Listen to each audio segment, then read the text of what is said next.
അധ്യായം 58 അൽ മുജാദില. അവതരണം മദീനയിൽ. സൂക്തങ്ങൾ 22. തർക്കിക്കുന്നവൾ എന്നാണ് മുജാദിലയുടെ ഭാഷാർത്ഥം.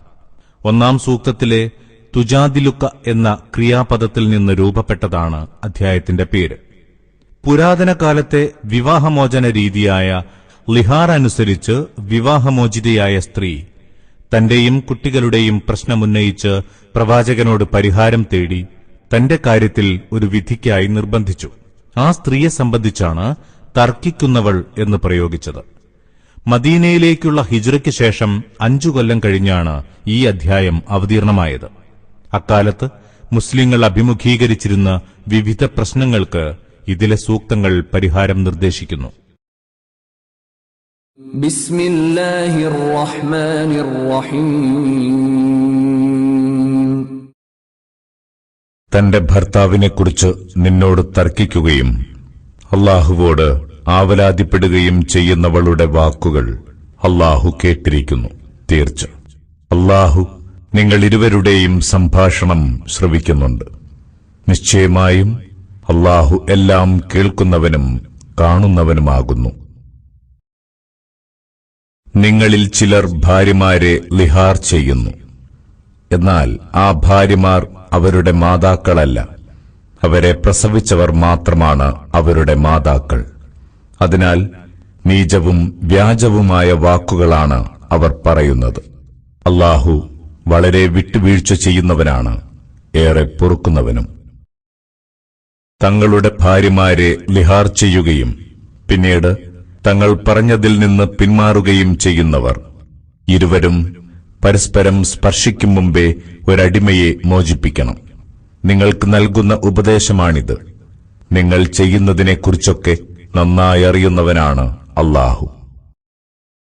ആർക്കെങ്കിലും അടിമയെ കിട്ടുന്നില്ലെങ്കിൽ അവർ ശാരീരിക ബന്ധം പുലർത്തും മുമ്പേ പുരുഷൻ 2 മാസം തുടർച്ചയായി നോമ്പനുഷ്ഠിക്കണം.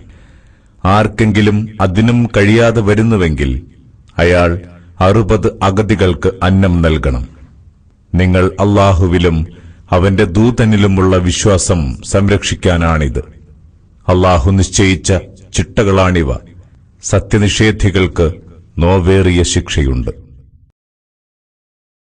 അല്ലാഹുവോടും അവന്റെ ദൂതനോടും വിരോധം വെച്ച് പുലർത്തുന്നവർ തങ്ങളുടെ മുൻഗാമികൾ നിന്ദിക്കപ്പെട്ട പോലെ നിന്ദിതരാകും. നാം വ്യക്തമായ തെളിവുകൾ അവതരിപ്പിച്ചു കഴിഞ്ഞിരിക്കുന്നു. ഉറപ്പായും സത്യനിഷേധികൾക്ക് അപമാനകരമായ ശിക്ഷയുണ്ട്. അല്ലാഹു സകലരെയും ഉയർത്തെഴുന്നേൽപ്പിക്കുകയും തങ്ങൾ ചെയ്തുകൊണ്ടിരുന്നതെല്ലാം അവരെ ഓർമ്മിപ്പിക്കുകയും ചെയ്യുന്ന ദിവസം. അവരതൊക്കെ മറന്നിരിക്കാമെങ്കിലും അല്ലാഹു എല്ലാം രേഖപ്പെടുത്തി വച്ചിട്ടുണ്ട്. അല്ലാഹു സകല കാര്യങ്ങൾക്കും സാക്ഷിയാണ്. ആകാശഭൂമികളിലുള്ളതെല്ലാം അല്ലാഹു അറിയുന്നുണ്ടെന്ന് നീ മനസ്സിലാക്കുന്നില്ലേ? 3 ആളുകൾക്കിടയിൽ ഒരു രഹസ്യഭാഷണവും നടക്കുന്നില്ല, 4-മനായി അല്ലാഹുവില്ലാതെ. അല്ലെങ്കിൽ 5 ആളുകൾക്കിടയിൽ സ്വകാര്യ ഭാഷണം നടക്കുന്നില്ല, 6-മനായി അവനില്ലാതെ.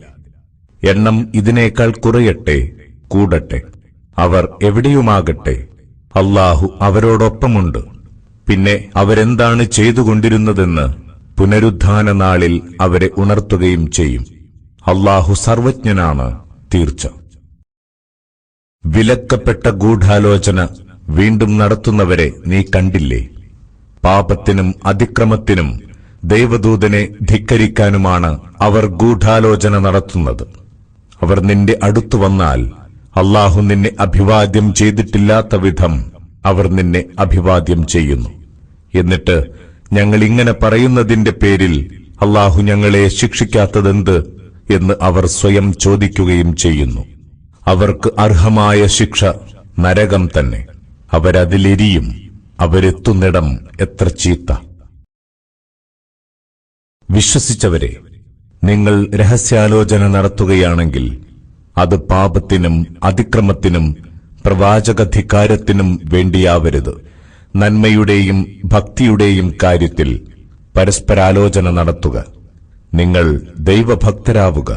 അവസാനം നിങ്ങൾ ഒത്തുകൂടുക. അവന്റെ സന്നിധിയിലാണല്ലോ. ഗൂഢാലോചന തീർത്തും പൈശാചികം തന്നെ. വിശ്വാസികളെ ദുഃഖിതരാക്കാൻ വേണ്ടിയാണത്.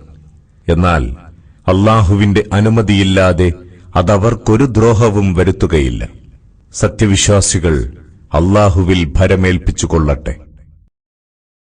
സത്യവിശ്വാസികളെ, സദസ്സുകളിൽ മറ്റുള്ളവർക്ക് സൗകര്യമൊരുക്കിക്കൊടുക്കാൻ നിങ്ങളോടാവശ്യപ്പെട്ടാൽ നിങ്ങൾ നീങ്ങിയിരുന്ന് ഇടം നൽകുക. എങ്കിൽ അല്ലാഹു നിങ്ങൾക്കും സൗകര്യമൊരുക്കിത്തരും.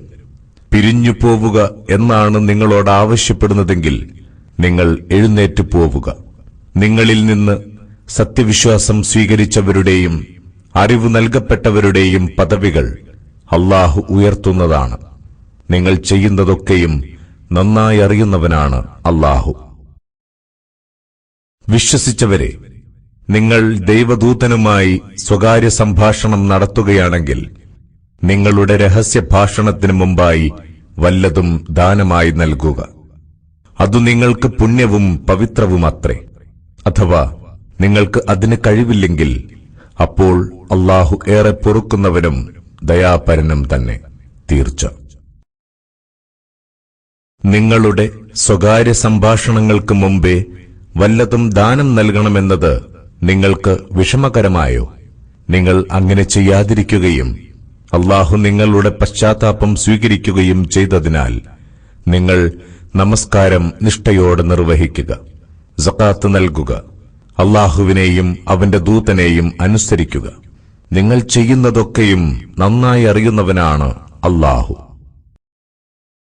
ദൈവകോപത്തിനിരയായ ജനതയുമായി ഉറ്റബന്ധം സ്ഥാപിച്ച കപടവിശ്വാസികളെ നീ കണ്ടില്ലേ? അവർ നിങ്ങളിൽപ്പെട്ടവരോ ജൂതന്മാരിൽപ്പെട്ടവരോ അല്ല. അവർ ബോധപൂർവം കള്ളസത്യം ചെയ്യുകയാണ്.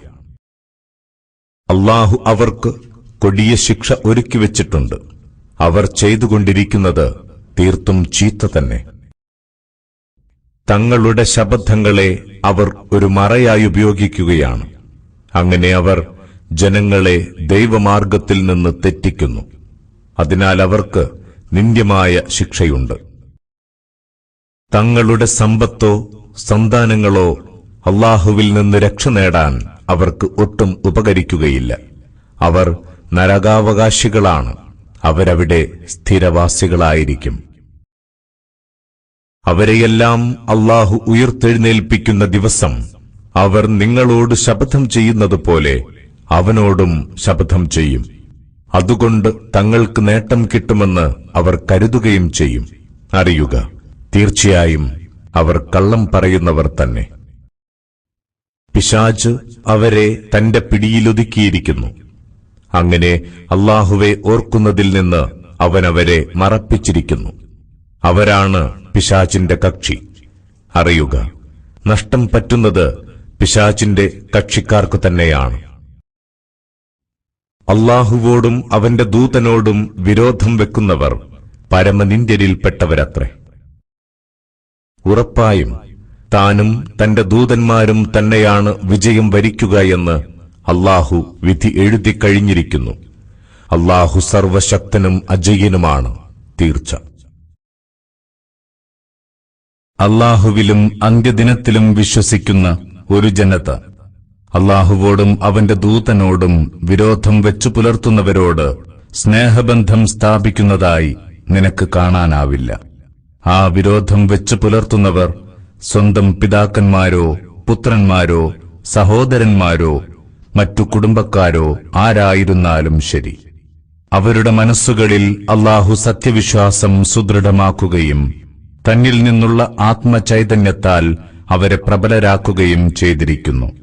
അവൻ അവരെ താഴ്ഭാഗത്തൂടെ അരുവികളൊഴുകുന്ന സ്വർഗീയാരാമങ്ങളിൽ പ്രവേശിപ്പിക്കും. അതിലവർ സ്ഥിരവാസികളായിരിക്കും. അല്ലാഹു അവരിൽ സംതൃപ്തനായിരിക്കും. അല്ലാഹുവിനെ സംബന്ധിച്ച് അവരും സംതൃപ്തരായിരിക്കും. അവരാണ് അല്ലാഹുവിന്റെ കക്ഷി. അറിയുക, ഉറപ്പായും അല്ലാഹുവിന്റെ കക്ഷിക്കാർ തന്നെയാണ് വിജയം വരിക്കുന്നവർ.